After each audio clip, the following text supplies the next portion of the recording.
ketika tiada siapa-siapa, semua tertidur, apakah takbirnya sebagus ketika di masjid? Apakah rukuk dan sujudnya sepanjang waktu di masjid? Apakah ketawaduannya, emosionalnya yang dijaga itu seperti kita di masjid? Sahabat yang melakukan Allah, maka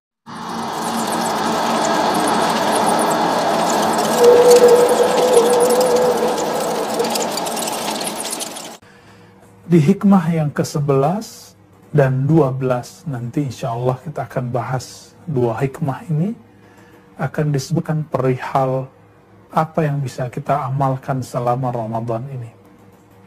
Satu kali Imam Athaillah menulis, sampailah dia kepada tulisan mengenai cara mematangkan kalbu. Inilah hikmah yang ke-11, udfun wujudak, ya. Benamkanlah wujudmu, egomu, pintarmu, kecerdasanmu, kealimanmu fi ardil khumul, di tanah yang humus, yang hitam. Fama nabata mimma lam yudfan la yatimmu natajuh. Kenapa? Karena satu biji yang tidak dibenamkan, dicelupkan ke dalam tanah, maka biji tersebut tidak akan tumbuh dengan sempurna, tidak akan menghasilkan hasil yang ideal. Ini kalimat ada metaforanya, ada majazinya. Imam Athaillah ingin menyindir kita semua yang ingin tampil bukan pada saatnya, ingin mengkritik tapi tidak cukup modal ilmunya, yang ingin mengajar orang tapi belum menghajar dirinya. Tentu ini juga untuk bagi kami, saya sendiri dan kita semua. Apa kata beliau? Sebelum kamu tampil wujudmu di hadapan orang, maka benamkan wujudmu. Pembenaman wujud ini, inilah yang disebut belajar, berlatih riyadhah, ya. Belajar itu ta'lum, berlatih itu riyadhah, sungguh-sungguh berlatih disebut mujahadah.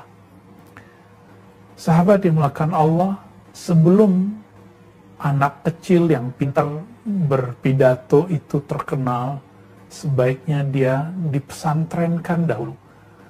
Sebelum seorang itu mengkritik, seharusnya dia belajar dulu apa yang harus dikritik. Sebelum seseorang bekerja, maka dia di-training dulu, dia dikuliahkan dulu. Bayangkan jika untuk persoalan duniawi, untuk kematangan, profesionalitas dalam hal duniawi, seseorang mesti ada sekolahnya, latihannya, ada ujiannya. Maka untuk persoalan keagamaan, keilmuan, kerohanian, masa tidak ada latihannya, masa tidak ada sekolahnya, masa tidak ada ujiannya. Berdasarkan ini, Imam Athaillah ingin mengatakan, jika Anda ingin tampil, maka matangkanlah ilmu yang akan Anda tampilkan. Jika engkau ingin show up, ingin menunjukkan sesuatu kepada orang, maka matangkan dulu baru tampilkan.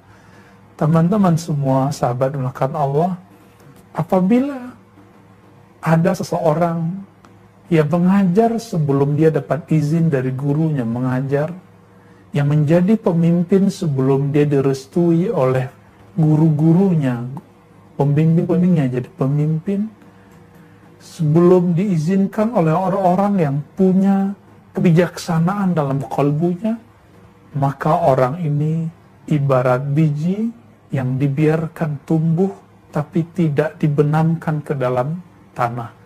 Coba lihat, apabila benih padi setelah tumbuh lalu tidak ditancapkan ke dalam tanah, maka buahnya tidak menghasilkan kecuali buah yang hampa. Jadi ternyata buah padi itu baru menjadi sempurna ketika dia dibenamkan dan dipupuk.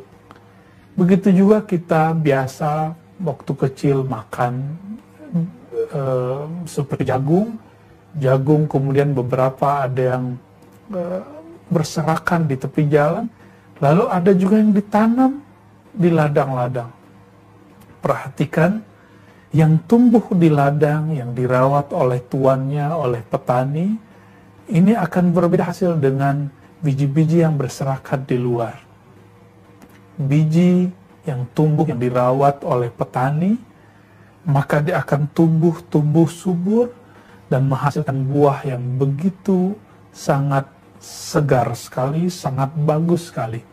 Berbeda dengan biji yang tumbuh di luar itu. Sahabat melakukan Allah, inilah maksudnya. Maka seseorang jika ingin menjadi ahli dalam suatu ilmu, maka dia harus menempa dirinya, baik itu dalam, kalau agama, dalam pesantren, kampus keagamaan, begitu juga ilmu-ilmu keduniaan, maka dia harus menempa dalam tempat-tempat yang punya otoritas atau orang-orang yang punya kemampuan untuk berdidiknya dalam hal itu. Maka kami mengajak, jangan tampil dulu sebelum matang. Sabar-sabar, kesabaran inilah yang kemudian membuat Imam Bukhari dikenal sebagai Bukhari hari ini. Teman-teman, sahabat yang melakukan Allah, Imam Bukhari itu telah menjadi imam umurnya belum sampai 18 tahun. Tapi beliau belum menulis. Beliau masih ditempa, bahkan diuji. Ketika beliau masuk kota Baghdad, diuji oleh 10 orang, masing-masing membawa 10 hadis, sehingga genap jadi 100 hadis, masing-masing membolak-bolak hadis dan silsilah sanad hadisnya. Setelah itu Imam Bukhari mengembalikan semua sanad hadisnya kepada posisinya dan kalimatnya sesuai dengan struktur yang benar. Begitu juga ketika beliau masuk ke kota Naisapur, salah satu kota di Khurasan di Iran hari ini, itu kota Ahlus Sunnah, beliau juga sama. Beliau diuji langsung oleh 100 orang dengan cara yang sama, lalu beliau kembalikan semua pada tempatnya. Ini selevel Imam Bukhari, setelah umurnya 20-an, umurnya telah matang, barulah beliau tampil, dan penampilannya betul-betul memukau. Sehingga disebutkan dalam sebuah riwayat yang sahih, yang dikatakan oleh Imam Zahabi, Imam Ibnu Katsir, Imam Al-Bukhari, ketika datang ke Khurasan, beliau dikenalkan oleh Imam Zuhli kepada murid-muridnya, lalu Imam Zuhli mengatakan, "Khudhu wasma'u min hadzal ghulam as-salih." Dengarkanlah dari anak muda yang saleh ini. Imam Zuhli ini adalah senior beliau, tapi mempunyai keilmuan yang berbeda dengan beliau. Imam Zuhli adalah murid Imam Ahmad juga, yang punya hafalan yang kuat, tetapi ilmu ilalnya tidak sebagus Imam Bukhari. Ketika Imam Bukhari mulai menjelaskan hadis dan menjelaskan ilmu-ilmu hadis yang luar biasa, setelah umurnya matang, akhirnya majelisnya dipenuhi oleh banyak orang dan diridhai oleh banyak masyayikh.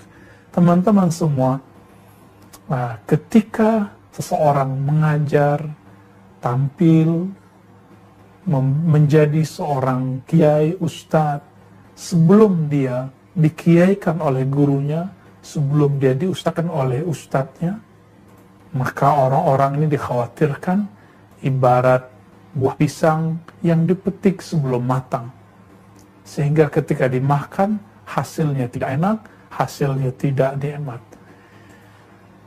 Inilah maksud dari hikmah yang ke-11 ini. Hendaklah engkau benamkan dirimu, egomu, sok pintarmu, jubah-jubah pakaian solehmu, gelar-gelarmu, sampai masuk ke dalam tanah ego yang sangat-sangat gelap. Sehingga setelah ditekan, diuji, barulah dia tumbuh, lalu membuahkan hasil. Inilah tugas seorang ulama, seorang guru, seorang syekh dan mursyid. Kita masuk ke hikmah ke yang 12. Lalu, apakah latihan cara membenamkan eksistensi seseorang sebelum dia tampil, sebelum dia menjadi orang-orang yang ingin memberi ilmu, men-share ilmu kepada orang lain, apapun ilmunya, ilmu keagamaankah atau ilmu di luar keagamaan. Imam Ibnu Athaillah mengatakan, Bismillahirrahmanirrahim. Ma nafa'al qalba syai'un mislu uzlatin yadkhulu biha maidana fikrah. Kalau ada orang bertanya, lalu cara membenamkan jiwa, membenamkan ego itu bagaimana? Caranya, kata beliau, ma nafa'al qalba syai', tidaklah bermanfaat, tidaklah berfungsi latihan apapun untuk kalbu ini, untuk jiwa kita ini, melebihi uzlah. Apa arti uzlah? Secara harfiah, uzlah artinya meninggalkan komunitas kita yang lama, masuk ke komunitas yang baru. Atau meninggalkan keramaian, masuk ke dalam kesepian, ya, kesunyian. Uzlah secara harfiah berarti menanggalkan pakaian-pakaian kepintaran, pakaian-pakaian jubah-jubah syaikh, jubah-jubah kekiaian. Teman-teman semua, uzlah itu juga berarti menanggalkan hubbus syuhrah, cinta kepada popularitas, senang di like, senang di follow, semuanya ditanggalkan. Yadkhulu biha maidana fikrah, lalu masuk ke medan, ke ranah fikrah. Fikrah ini diambil dari Al-Quran mengenai ulul albab, yang mereka punya dua amal. Alladzina yazkuruna Allaha qiyaman wa qu'udan wa ala junubihim. Orang-orang yang sedang uzlah ini, ulul albab ini, dia punya dua amalan. Pertama, mereka menyebut, berlatih menyebut nama Allah dalam keadaan mereka berdiri, duduk meskipun berbaring. Lalu yang kedua amalan mereka adalah yatafakkarun, ya. Mereka berpikir mengenai makhluk-makhluk Allah, rahasia-rahasia Allah. Inilah yang disebut maidan fikrah, ranah fikrah. Jangankan untuk mematangkan pemikiran mengenai keagamaan. Apabila seseorang ingin menulis sesuatu status saja, maka dia butuh keheningan sejenak. Begitu juga seorang mahasiswa ingin menulis skripsi, makalah, maka dia butuh waktu yang sangat private. Waktu yang private inilah yang disebut uzlah. Jika seseorang bekerja, dia punya proyek, dia mau membuat proposal atau sedang merancang suatu program, dia membutuhkan ketenangan, sehingga orang mencari ketenangan itu di mana-mana, di puncak, di kafe, di ruangan terbuka, di ruang yang terlihat indah. Maka teman-teman semua, jika orang ingin proyek kolbunya, ingin kolbunya ini matang, jalan kolbunya kepada Allah itu terang, maka dia butuh uzlah juga, menanggalkan semua itu, lalu dia berangkat menuju Allah Subhanahu wa Ta'ala. Ini kesempatan bagi kita semua, teman-teman semua, sahabat melakukan Allah, baik pencinta masjid yang pro untuk PSBB ini ataupun yang tidak pro, ya. Semuanya coba ambil kalimat ini. Imam Zunnun al-Misri mengatakan, seseorang disebut sudah istiqamah, tidak riya lagi, apabila amalannya di masjid dan di rumah sama. Jika di masjid dia semangat beramal, maka ketika pulang dia juga semangat beramal. Mari kita pakai penjelasan beliau yang ini. Biasanya kita selalu di masjid. Sekarang kita diuji. Apakah di rumah kita serajin kalau di masjid? Kalau di masjid betul itu rumah Allah, rumah tempat menyembah Allah. Tapi ingat, syaitan itu makhluk yang statis. Syaitan di dalam masjid tetaplah syaitan. Dia akan menggoda kita, membisikkan kepada kita, hei, sholatmu lamakan sedikit. Ada orang yang memandangmu, lamakan sujudmu, supaya orang melihatmu terlihat soleh. Apakah godaan ini sama ketika di rumah? Saya rasa juga akan sama. Namun, nanti kita akan merasa soleh di hadapan keluarga. Nah, ketika hening, ketika tiada siapa-siapa, semua tertidur, apakah takbirnya sebagus ketika di masjid? Apakah rukuk dan sujudnya sepanjang waktu di masjid? Apakah ketawaduannya, emosionalnya yang dijaga itu seperti kita di masjid? Sahabat yang melakukan Allah, maka jadikan rumah itu tempat kita berkhalwat, menyepi hari ini, tempat kita melakukan uzlah Ramadaniyah, uzlah Ramadan. Nabi SAW sebelum beliau diangkat menjadi Rasul, beliau sangat suka menyendiri, suka beruzlah. Kemana beliau beruzlah? Beliau beruzlah ke Gua Hira. Tentu di antara kita semua, sebagiannya sudah banyak yang ke sana atau belum ke sana. Semoga Allah mudahkan perjalanan kita untuk menapak tilas sejarah ini. Nabi SAW setiap tahun beliau kemudian menginap di sana dan membawa beberapa bekal sesederhana mungkin. Lalu beliau berzikir, bertafakur di sana. Ternyata ada agenda besar yang menunggu Rasulullah SAW, yaitu mengeluarkan makhluk manusia dari kesyirikan, dari akhlak jahiliyah kepada tauhid dan akhlak yang baik. Inilah kemudian membuat beliau suka beruzlah. Maka jika seorang Rasul Sallallahu Alaihi Wasallam sebelum diangkat jadi Rasul perlu ada latihan rohani, masa seorang dai, seorang ulama, seorang guru tidak mempunyai latihan? Jika guru SD, guru SMA, guru di kampus-kampus, sebelum dia dikeluarkan izin dia mengajar, dia perlu ditempa dulu, perlu bergelar dulu, perlu kuliah dulu. Tentu untuk keilmuan rohani, keilmuan mengenal Allah, butuh kuliah rohani yang melebihi semua itu. Butuh ujian-ujian rohani yang melewati semua itu. Sahabat melakukan Allah, inilah yang disebut dalam Al-Quran tadi, surah Al-A'raf tadi, ayat 168, وَبَلَوْنَاهُمْ بِالْحَسَنَاتِ وَالسَّيِّئَاتِ لَعَلَّهُمْ يَرْجِعُونَ.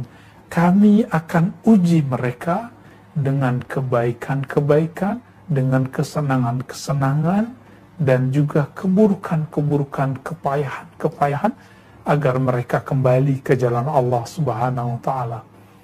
Maka sama-sama karena Allah, manfaatkan Ramadan ini di saat kita tidak kemana-mana, di saat kita hening di rumah untuk masuk ke dunia uzlah itu, ke dalam masa-masa menanggalkan semua pakaian-pakaian ego ini, baik itu gelar, baik itu keilmuan, kecerdasan, kekayaan, bahkan termasuk juga kita merasa sendiri, merasa diri kita ini pintar.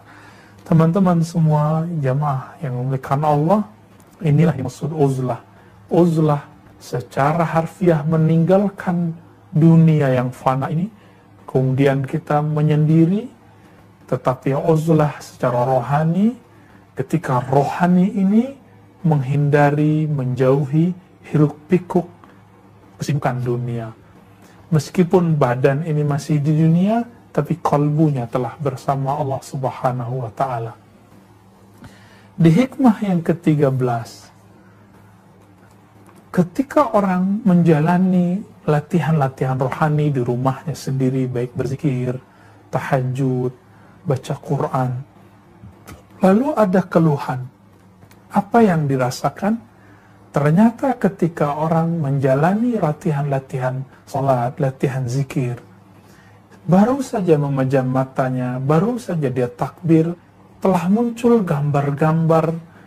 gambaran dunia, lintasan-lintasan rohani, lintasan-lintasan pemikiran yang sangat mengganggu. Apakah realita ini? Apakah sebenarnya yang terjadi? Ternyata di hikmah yang ke-13, Imam Ibn Athaillah As-Sakandari menjelaskan, kaifa yashruqu qalbun suwarul akwan muntabi'atun fi mir'atih. Beliau sedang ingin mengatakan bahwa kalbu ini mempunyai semacam mir'ah, ya, cermin. Kaifa yashruqu qalbun, bagaimana mungkin Kolbu ini akan bercahaya, akan terang benderang, akan memantulkan cahaya ilahiyah, suwarul akwan, gambar-gambar alam semesta, mulai dari uang, mulai dari virus, ketakutan terhadap virus, semuanya itu mengganggu pikiran ini, sehingga muntabi'atun fil mir'ati, gambar-gambar selain Allah itu muntabi'ah, terbit muncul di dalamnya. Tapi muntabi'ah ini lebih berat sekali kalau diartikan muntabi'ah dari kata intaba'a, melekat di dalamnya, karat-karat itu melekat di dalamnya. Apa pendapat sahabat semua jika kita bercermin di cermin yang berkarat dan tidak pernah dibersihkan? Apakah wajah kita tampak di dalamnya? Tentu tidak.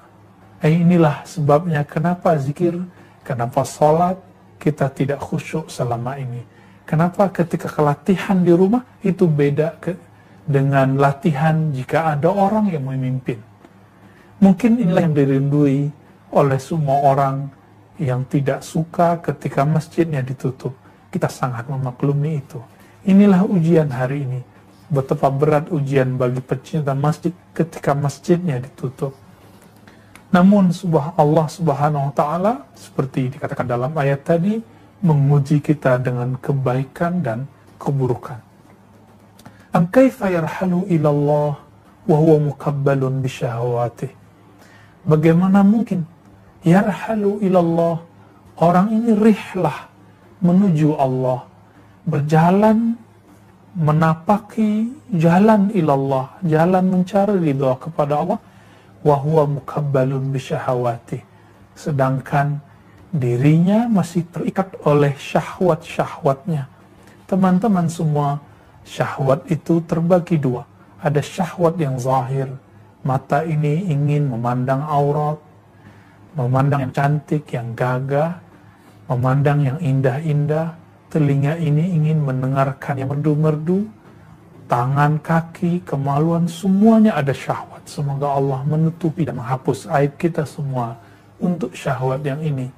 Namun ada syahwat yang kedua, syahwat ingin disebut alim, syahwat ingin disebut ahli hikmah, syahwat ingin disebut orang soleh, syahwat ingin disebut orang yang tidak butuh perlindungan apa-apa. Hati-hati di daerah yang zonanya zona merah, jangan coba-coba takabur.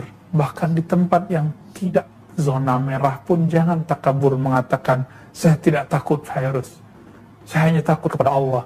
Kalimatnya betul, tapi kalimat itu terlalu polos dan khawatir di situ ada kesombongan. Ya. Jika awalnya mengatakan saya hanya takut kepada Allah, kalimat ini benar, tapi tidak pada tempatnya. Tidak pada tempatnya. Bahkan ada yang kemudian mengatakan saya tidak takut virus. Baik, nggak apa-apa, tapi jangan terbersit di situ. Ada ketakaburan, kesombongan bahwa saya tidak akan terkena oleh apapun. Teman-teman semua, sahabat Nabi Mu'adz bin Jabal, Abu Ubaidah, anak Mu'adz bin Jabal, gugur karena kena virus. Gugur karena kena wabah waktu di negeri Syam. Itu sahabat Nabi kena. Apatah lagi kita. Maka syahwat ingin disebut sakti, ingin disebut soleh, ingin disebut tidak bisa dikalahkan oleh segala sesuatu selain Allah. Syahwat ini lebih berbahaya dari syahwat kemaluan, syahwat perut, syahwat lisan. Lebih berbahaya dari itu semua. Dan itu membersihkannya tidaklah mudah. Kenapa? Jika syahwat yang zahir ini dapat dengan tobat istighfar yang ringan, namun tobat terhadap yang batin ini membutuhkan mujahadah yang luar biasa. Jika penyakitnya di zahir, maka obatnya obat zahir. Maka obat luka betul gampang sekali mendapatkannya. Namun jika penyakitnya di dalam kolbu ini, penyakit sombong, penyakit ingin populer, penyakit iri, dengki, maka obatnya sungguh susah dicari, pakarnya pun tidak banyak di negeri ini. Sahabat-sahabat yang dimakan Allah, maka beliau menyindir kita semua dan mengatakan, bagaimana mungkin engkau merasakan jalan kepada Allah itu mudah, sedangkan syahwatmu yang dua macam tadi masih membelenggumu. Teman-teman semua sahabat makan Allah, inilah bahaya syahwat yang tersembunyi. Dulu ada seseorang bercerita kepada saya ketika dia sangat senang menggunakan herbal, baik herbal dari Timur Tengah ataupun herbal dari negeri ini. Apa katanya? Saya demi Allah tidak akan mau berobat dengan obat-obat dokter. Kenapa? Saya hanya pakai habatus sauda, kunyit segala macam. Kenapa? Ini adalah warisan Rasulullah, ini tibnya Nabawi, pengobatan ala Nabi. Maka tidak mungkin saya kena. Ya. Orang ini berpikir awalnya benar bahwa ini adalah obat. Namun ketika dia mengatakan itu, lalu dia sakit, dia malu untuk datang ke dokter, padahal dia telah mengkonsumsi herbal-herbal tadi, belum sembuh. Kenapa dia malu? Karena dia malu nanti disebut orang yang butuh kedokteran barat. Dia malu disebut orang yang tidak pakai herbal lagi. Dia malu disebut tidak nyunnah lagi. Sebenarnya dia malu kepada siapa? Apakah dia malu kepada Allah atau malu kepada makhluk? Jika malunya kepada Allah, maka baru malunya ini benar. Tapi jika malunya kepada makhluk, karena sudah biasa mengatakan kalimat ini, lalu kemudian harus menelan ludah sendiri, malu di hadapan muridnya, temannya, orang-orang ini mempunyai rasa malu yang tidak benar. Rasa malu ini bagian dari syahwat rohani. Teman-teman semua sahabat melakukan Allah, ikhwan ahwat fillah. Lalu Allah meneruskan, kenapa ketika kita junub, hadas besar, kita tidak berani duduk lama di masjid. Ketika kita tidak berwudu, kita tidak berani lama-lama memegang mushaf. Begitu juga, kenapa hadirnya hati di hadirat Allah Subhanahu wa Ta'ala sungguh susah dicapai. Merasakan kehadiran Allah di kalbu ini susah dirasakan. Maka dijawab oleh Allah Subhanahu wa Ta'ala. Dijawab oleh Imam Athaillah tentunya ketika membahas ayat yang tadi, fawailul musallin, ya. Am kaifa yatma' ayadkhula hadratallahi wa huwa lam yatatahhar min janabati ghafalatih. Bagaimana mungkin dia berharap masuk ke hadirat Allah, hadir memandang Allah, dipandang oleh Allah, yang kita sebut ihsan.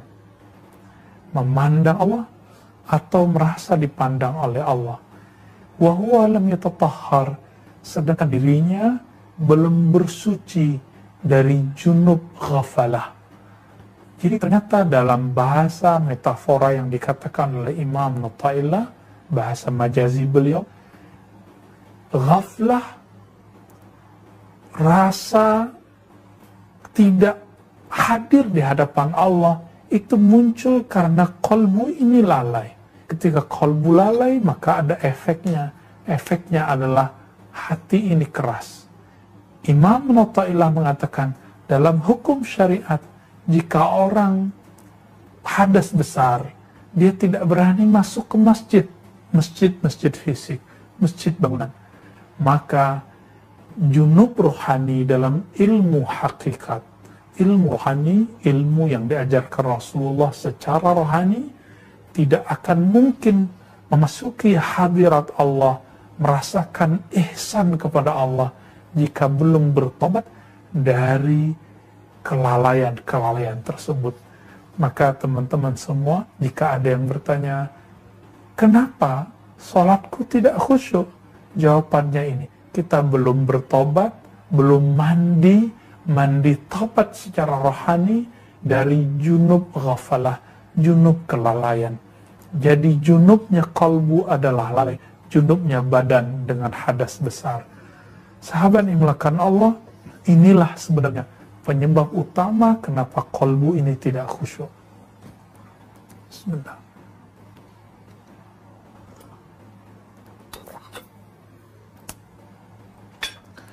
Lalu di akhir kalimat, nah ini penutup dari kajian hikam kita pada malam ini, malam yang diberkahi ini. Am kaifa yarju ayyafhama daqa'iqal asrar wa huwa lam yatub min hafawatih. Beliau sedang mengatakan, kenapa kita tidak bisa memahami rahasia-rahasia Allah, hikmah-hikmah dari takdir Allah, malah kita menyerahkan sekelompok orang, menyalahkan dengan teori-teori konspirasi dan segala macam itu. Kenapa ini muncul? Kenapa emosional itu kemudian meledak-meledak sehingga tidak mampu memahami dengan baik hakikat yang sebenarnya? Maka beliau mengatakan, am kaifa yarju, bagaimana mungkin engkau berharap memahami daqaiqal asrar, memahami kehalusan-kehalusan sir rahasia Allah di setiap takdir yang Dia ciptakan. Wa huwa lam yatub min hafawatih. Karena apa? Karena orang ini tidak pernah bertobat dari hafawatih, dari kesalahan-kesalahannya. Jadi sahabat melakukan Allah, salah satu yang membuat hati ini tidak bijak adalah ketika kita tidak pernah mengakui diri kita salah, tidak pernah mengukur diri sendiri, tidak pernah memandang rendahnya diri kita ini. Oleh karena itu, Sayyiduna Umar radhiyallahu ta'ala anhu mengatakan, hasibu qabla an tuhasabu. Kamu pandanglah, ukurlah kesalahanmu, ukurlah betapa menjijikkan dirimu di hadapan Allah Subhanahu wa taala qabla an tuhasabu, sebelum kamu benar-benar dihitung semua hal-hal yang buruk darimu. Teman-teman semua, kita dan Allah tentulah yang lebih tahu bagaimana kotornya kalbu ini, kotornya pikiran kita ini. Namun karena Allah masih sayang kepada kita, maka Allah tutupi dengan nama-nama yang indah sehingga orang mengatakan, kamu orang soleh, kamu ustadz, kamu buya, kamu syekh, kamu mursyid, kamu gus. Semua itu adalah hijab-hijab nama Allah yang Allah hiasi untuk menutupi aib kita. Maka sahabat yang melakukan Allah, inilah kira-kira kenapa latihan rohani kita selama ini tidak mencapai hasil, padahal sudah bertahun-tahun berlatih, sudah bertahun-tahun sholat, sudah dari kecil sholat, sudah dari kecil tahajud, tapi kekhusyuan itu tidak juga diperoleh. Sederhananya, semua itu karena di dalam ini belum dibersihkan. Kenapa terbayang? Karena di dalam itu karat-karat bayangannya sangat banyak.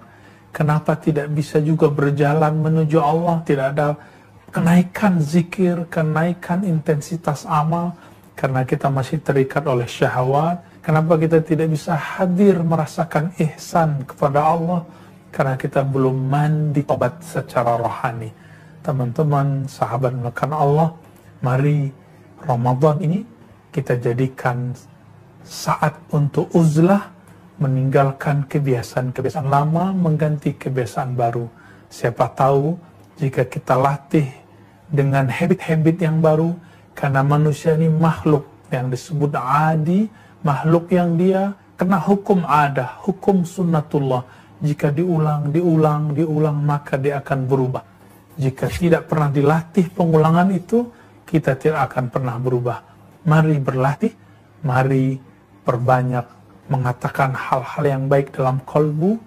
Carilah guru yang saleh, carilah guru yang mengenal Allah, maka dia akan menunjukkan jalan kepadanya, menunjukkan cara taubat kepadanya. Amin ya rabbal alamin.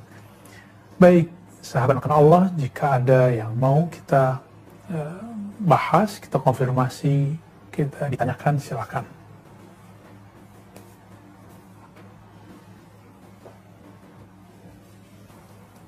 Baik, jazakallah. Baik, ini di luar tema ya. Apakah benar dukhon itu artinya asap, akan terjadi di bulan Ramadan? Hadis mengenai dukhon, bahwa dukhon akan keluar muncul sebagai tanda kiamat, hadisnya sahih. Salah itu disebut 10 tanda kiamat besar. Tapi hadis-hadis yang menyebutkan kapan waktunya, sejauh penelitian kita tidak ada yang sahih. Namun ada beberapa hadis yang dhaif yang menyebutkan jika Ramadan jatuh di hari Jumat, maka nanti di pertengahan Ramadan akan terjadi dentuman besar, nanti setelah itu muncullah dukhon.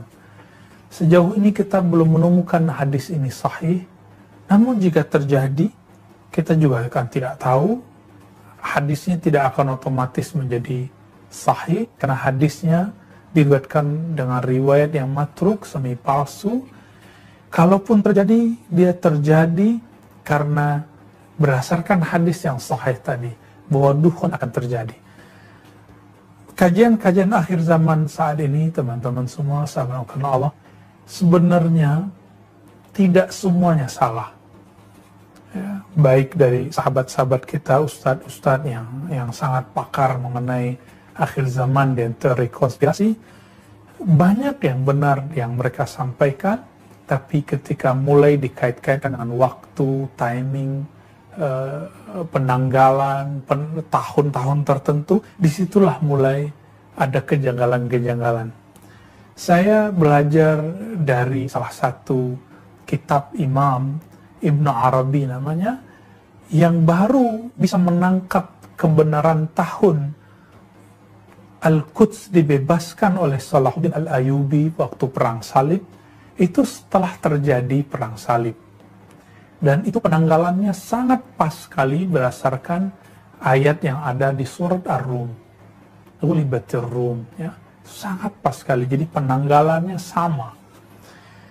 Muncul teori juga mengenai umur umat, bahwa umur umat ini 1500 tahun berdasarkan hadis yang juga sangat dhaif, tapi kemudian sering dipakai oleh banyak sahabat-sahabat kita yang pakar akhir zaman.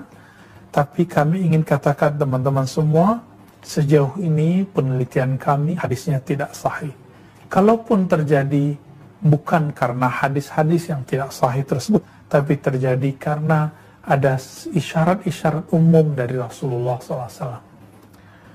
Maka jika ikut kajian akhir zaman, silakan ikuti yang sesuai dengan hadis yang sahih, yang membuat hati kita tambah tergerak kepada Allah, bukan malah putus asa dari jalan Allah Subhanahu wa Ta'ala. Inilah persoalan hari ini, kajian-kajian anak muda terutama. Ketika awal hijrah kesadaran, maka seharusnya yang pertama dilakukan adalah belajar ma'rifatullah. Karena iman pertama adalah antu'mina billah, iman kepada Allah.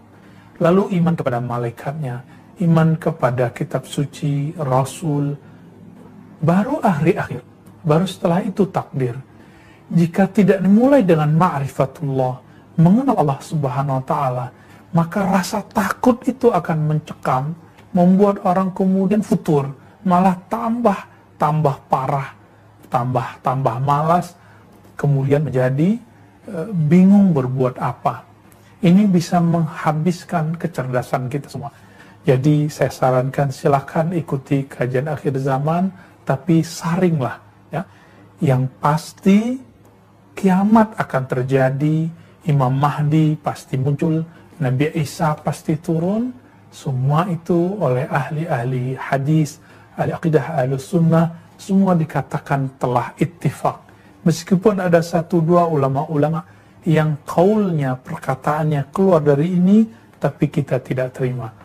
Jadi dengan ini kami menyarankan agar menyaring kembali. Suatu kali Nabi SAW ditanya, mata sa'ah. Ternyata yang bertanya adalah seseorang yang hakikatnya adalah malaikat Jibril. Apa jawaban Nabi? Ketika ditanya kapan kiamat, jawaban beliau, tidaklah yang ditanya lebih tahu daripada yang bertanya.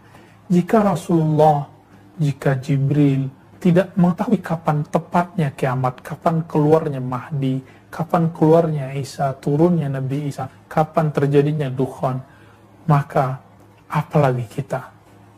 Dan saya berhusnuzan kepada ustadz-ustadz yang pakar akhir zaman ini.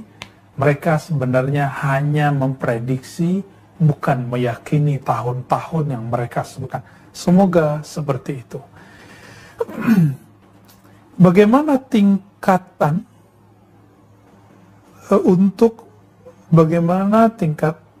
untuk meningkatkan zikir kepada Allah supaya bisa istiqamah? Oh, mungkin maksudnya bagaimana cara untuk meningkatkan zikir supaya istiqamah?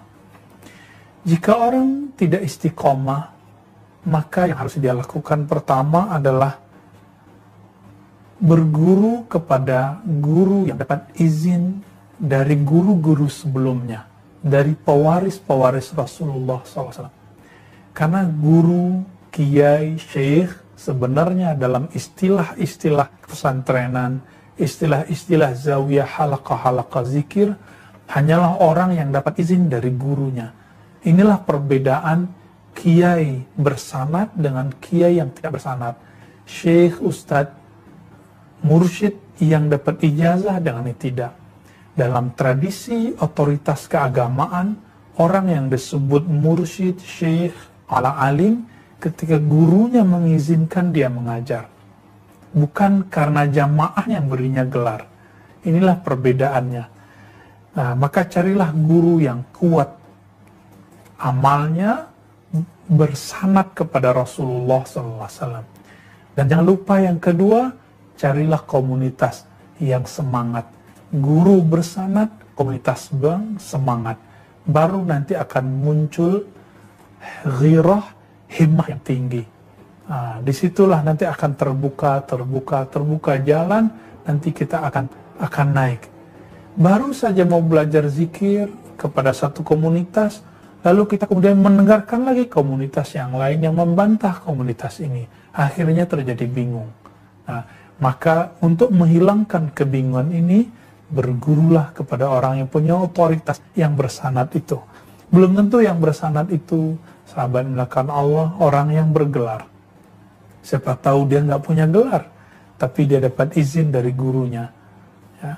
Carilah guru-guru begini, kita akan dibawanya kepada tingkatan istiqamah, insya Allah.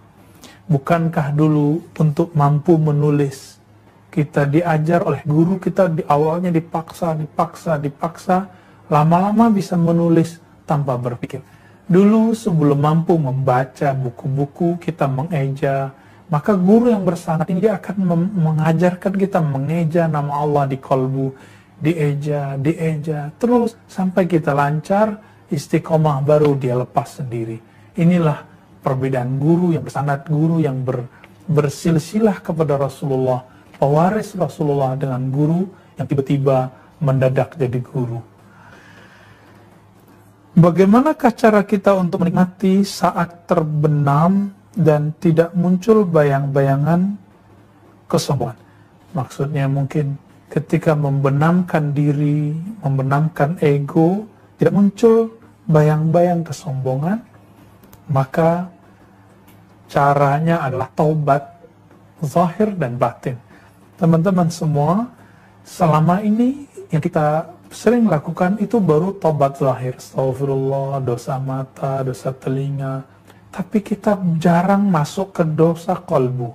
Coba bagi yang bertanya tentang ini, ketika istighfar, maka katakan setelah istighfar yang zahir, katakan seperti Allah, aku berlindung dari dosa kesombongan dalam kalbuku, dosa merasa pintar di kalbuku. Ternyata dosa ini ada di semua orang. Kiaikah dia, ustadzkah dia, bahkan Nabi Musa hampir terjebak dalam hal itu. Sekelas Nabi hampir terjebak. Namun karena Allah itu sayang kepada kekasihnya, jika kekasihnya hampir terjebak langsung ditegur. Inilah beda Rasulullah dengan kita.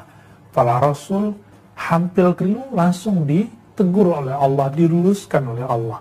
Maka Nabi Musa meskipun cuma hampir salah, langsung ditegur dan kemudian ditunjukkan konsekuensinya, dipertemukan kepada Nabi Khadir alaihi wassalatu wassalam. Jadi caranya, mulailah melatih hari ini mengistighfarkan batin.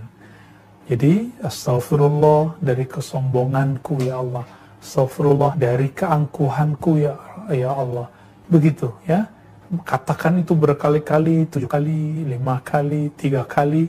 Nanti lama-lama kesombongan itu akan rontok, dia akan berubah menjadi ketawaduan.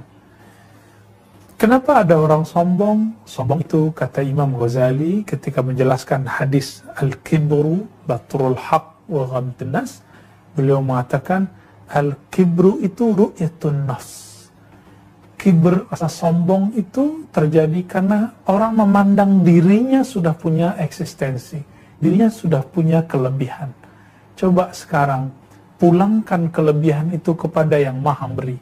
Bukankah di surah Al-Mujadalah ayat 11, orang berilmu itu kalimatnya walladzina utul ilma, dan orang-orang yang diberi ilmu. Sudahlah diberi ilmu, Allah angkat derajatnya. 2 kali pemberian. Maka ketika kita diberi satu ilmu pemahaman, pulangkan, kembalikan kepadanya. Katakan, ya Rabb, ini milikmu, apa yang aku sombong? Namun teman-teman semua, tentu bagi sebagian besar orang, termasuk saya, merasa sombong dengan ilmu, itu adalah salah satu jalan hidup yang mungkin harus dilalui, tapi tidak boleh lama-lama, harus kita tinggalkan, dan kita tobat dari hal itu. Jadi tobatlah, tobat kolbu ya. Mohon jelaskan terkait mandi tobat itu seperti apa ya. Mandi tobat itu sebenarnya boleh secara harfiah, betul-betul mandi pakai air seperti orang yang baru masuk Islam dianjurkan mereka mandi. Begitu juga orang-orang yang taubat dari dosa, maka dia kemudian mandi secara zahir. Itu juga boleh, dan itu ada tuntunannya dalam kitab-kitab ahli zikir. Misalnya Jami'ul Usul Aulia karya Imam ahli hadis Ahmad Ghumus Khanawi, salah satu poros sanad hadis dari Turki yang tinggal beberapa saat di Mesir di waktu masa transisi Turki Utsmani kepada negara Turki hari ini. Beliau menyebutkan di situ bahwa mandi tobat itu ada. Ya. Namun mandi tobat yang hakiki adalah ketika kita mengistighfarkan setiap bagian dari tubuh ini sebagai setiap bagian terdalam dalam jiwa kita. Itulah yang disebut mandi tobat yang sebenarnya.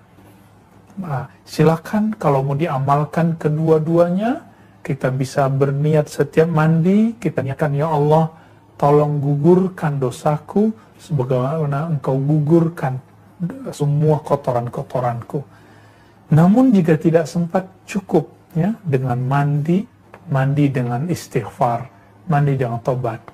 Jadi mandinya badan dengan air, mandinya kolbu dengan istighfar dan tobat. Bagaimana cara agar hati tidak lalai, dan bagaimana tobatnya hati? Tobatnya hati kita sudah sebutkan barusan. Apa cara agar hati tidak lalai? Agar hati tidak lalai, maka harus dilatih hati itu untuk mengingat zat yang tidak pernah lalai. Siapa zat yang tidak pernah lalai? Allah Subhanahu wa Ta'ala. Jika ada orang jatuh cinta kepada seseorang, dia kepikiran terus, dia kemudian ingat orang itu lebih banyak bahkan daripada ingat orang tuanya sendiri. Lebih banyak daripada dia mengingat dirinya sendiri bahkan. Ini yang kita sebut kasmaran. Ya, kalau bahasa kitabnya, bahasa yang disebutkan dalam ilmu-ilmu qalbu disebut syauq. Ya, disebut syauq. Ketika seseorang merindukan yang tidak pernah lalai darinya, maka kerinduan itu akan lebih kekal, akan bertahan lama. Namun jika dia merindui sesuatu yang tidak jelas, bahkan dia tidak meyakini kejelasannya, maka ini juga akan berujung kepada tidak kekalnya kerinduan tersebut. Jadi bagaimana cara agar hati tidak lalai? Latihlah kolbu itu menyebut nama zat yang tidak pernah lalai, yaitu Allah Subhanahu wa Ta'ala. Inilah amalan Nabi ketika diturunkan surat Al-Alaq, Iqra bismi rabbik. Bacalah dengan nama Rabbmu. Bacalah nama Rabbmu. Siapa nama Rabbmu? Itulah dia yang tidak pernah lalai. Terkadang perasaan resah dan gelisah membuat ibadah tidak khusyuk. Apa yang harus dilakukan? Sahabat yang melakukan Allah, apabila hati gelisah, maka obatnya tidak ada lagi kecuali yang disebutkan dalam surat Al-Alaq ayat 28. Ala bidzikrillah tatma'innul qulub. Ayat ini sangat menarik sekali. Allah mengatakan, ala, hei, ingatlah. Lalu objeknya dimajukan. Orang Arab jika berkata mendahulukan objek daripada subjek predikatnya, maka sedang ingin ada penekanan makna. Maka jika diterjemah secara harfiah, ketahuilah dengan menyebut nama Allah, hati tenang. Tapi mengikuti balapah ayat ini, ketahuilah hanya dengan menyebut nama Allah, hati menjadi tenang dan damai. Jika anak kecil baru bisa tenang diberi mainan, maka kolbu tidak akan pernah tenang kecuali diberi mainannya. Apa mainan kolbu? Mainan kolbu adalah asma Allah Subhanahu wa Ta'ala. Mainan jiwa adalah sifat Allah Subhanahu wa Ta'ala. Tapi tubuh ini mainannya, kiblatnya adalah ke Ka'bah. Teman-teman semua, apa pendapat antum semua jika ada orang sholat tidak ke arah Masjidil Haram? Apakah sholatnya sah? Secara fikih tidak sah. Maka bagi ahli kolbu, kolbu itu kiblatnya kepada Allah. Jika dia tidak berkiblat kepada Allah dalam sholatnya, di luar sholatnya, maka sholatnya secara hakikat tidak diterima oleh Allah SWT. Namun karena Allah pemaaf, Allah maha menutup aib, maka Allah simpan juga amal itu. Allah perintahkan malaikat Raqib dan Atid untuk menulisnya. Seandainya Allah itu qahar saja, Allah aziz saja, tegas saja, tidak ada rahman rahimnya, maka tentu semua itu ditolak oleh Allah SWT. Coba lihat anak kecil yang dimanja dari kecil, ketika dia minta sesuatu tidak dikasih, kita kasih yang lain. Itu makanan bisa dilemparin, makanannya bisa ditolak, dituangin, ngamuk. Allah itu bukan anak kecil, maka Allah memaafkan lebih banyak. Inilah rahasia kenapa setiap surat selain surah Al-Bara'ah, surat Taubah, dimulai dengan Bismillahirrahmanirrahim. Jadi supaya tidak ada resah bagaimana? Maka berilah mainan kolbu itu sesuai dengan yang cocok untuknya. Mainan kolbu bukanlah jatuh cinta ke makhluk. Mainan kolbu hanyalah menyebut nama yang membolak-balik kolbu, yaitu Allah SWT. Sebutlah namanya ya Allah, sebutlah namanya ya Rahman. Bacalah ini ya Hayyu, ya Qayyum. Baca ini sebelum sholat. Sebelum sholat, wiridkan ini minimal 40, 50, 70, 100. Sebagai latihan. Nanti kolbu ini akan terlatih untuk menjadi tenang. Terakhir, apa hukum orang main game? Ya, game apapun itu selama tidak eksplorasi apa yang diharamkan dalam syariat, buka aurat, ya kata-katanya tidak jorok, maka hukumnya mubah. Pada dasar hukumnya mubah. ya, karena pada dasarnya segala sesuatu yang tidak diharamkan Allah hukumnya boleh, tapi segala sesuatu hukum itu akan berubah menjadi 5 kondisi. Dia bisa menjadi wajib kalau itu jadi terapi, tapi sejauh ini saya belum ketemu ada terapi dengan game. Mungkin teman-teman psikolog ada yang sudah punya itu, wallahu alam. Ada yang dianjurkan untuk sekedar hiburan, misalnya ada yang mubah. Nah, sebenarnya game itu lebih pas disebut mubah, ya. Dia bisa menjadi makruh.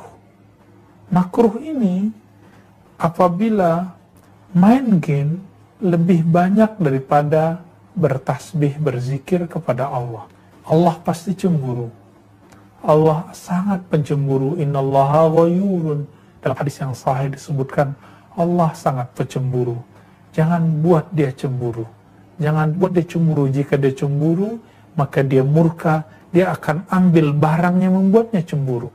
Nanti dia akan ambil game-game kita. Atau ambil tangan-tangan yang main game itu. Ambil pikiran mata yang menikmati game tersebut. Jangan buat Allah cemburu. Bisa jadi haram jika telah melalaikan waktu-waktu yang wajib. Maka sahabat yang melakukan Allah, bijaklah dalam memakai apapun yang jadi aksesoris diri kita, mainan-mainan kita, hiburan kita. Jangan sampai hiburan zahir ini membuat kita jauh dari hiburan yang sebenarnya, hiburan kalbu. Bukankah orang kalau sudah main game ada kebosanan, naik lagi stage 1, 2, 3 ada kebosanan, lalu ganti game yang baru. Begitulah game. Berbeda dengan nama Allah.